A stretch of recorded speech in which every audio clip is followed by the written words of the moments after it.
Adam sagalen ke onne kotuke Innan sodadan si fojedhu Jala kosune sadake Sirra fagade mano farke Yeroon sitti dhiyaachuu malee bakkaan fayyutti maafan du'aa anoo miidhameera gaar malee atoo abbaa gaara laafessaa maaloo bakkaatti na deebisii Jibbata alinaaf kenni Altoko fuula keenaaf ibsi Gabbeera natti caallisini Yeroo naagibsitti dhiyaadu Ayyaana keerraa faasanaa Mirabuma kena simadu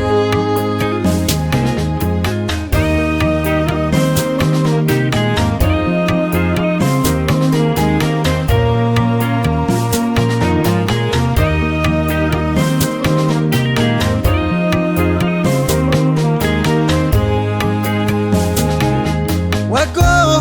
tabaye debi'e Fonko ti gabbise Nangu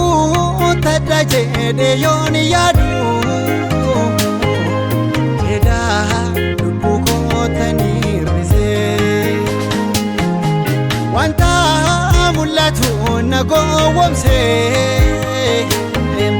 Addunyaan kun na butee dhaqu Garjeedhe siif tamu waya Simali umtinu himidagu Ato abba gara lafesa Malo bakati na debisi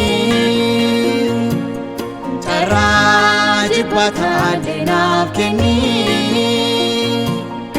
Altoko fuula keenaaf ibsi Gabbeera natti caallisini Yeroo naagibsitti dhiyaadu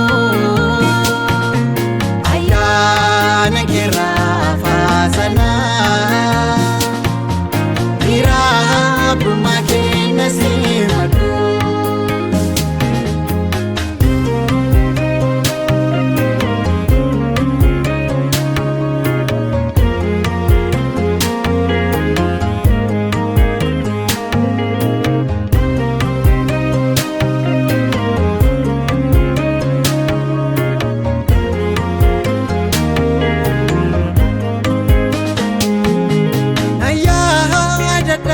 Alkabamanti Gafaan fudhee gaale irbuko Har'aa kunoo fi tallee yaa'a Yeroo taa'ee yaadu hir'uko Gogeera burqaan hafuura koo Waan hedduun natti irra taaniiru Araara kennaa simtuu malee Eenyuu na kaasaa lafaan jiru Homaas fudhadhee nuufne lafaa Homaas fudhee keessaan godaanu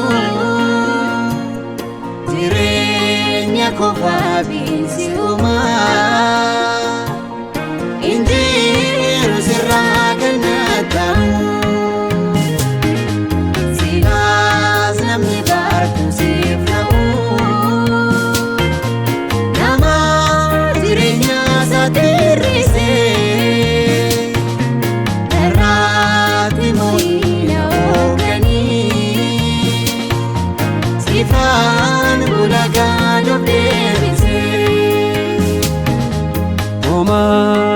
jaaladheen dhumne lafaa Omas fuudhee keessaan godaanu jireenya kofaa binsi omaa Injiru sirraa kannatanu Silaas namni bartuu siif ta'u Nama jireenya isaatti hir'isee Narratti moo'ina hooganii Siifaan ulagaa dhufee deebisee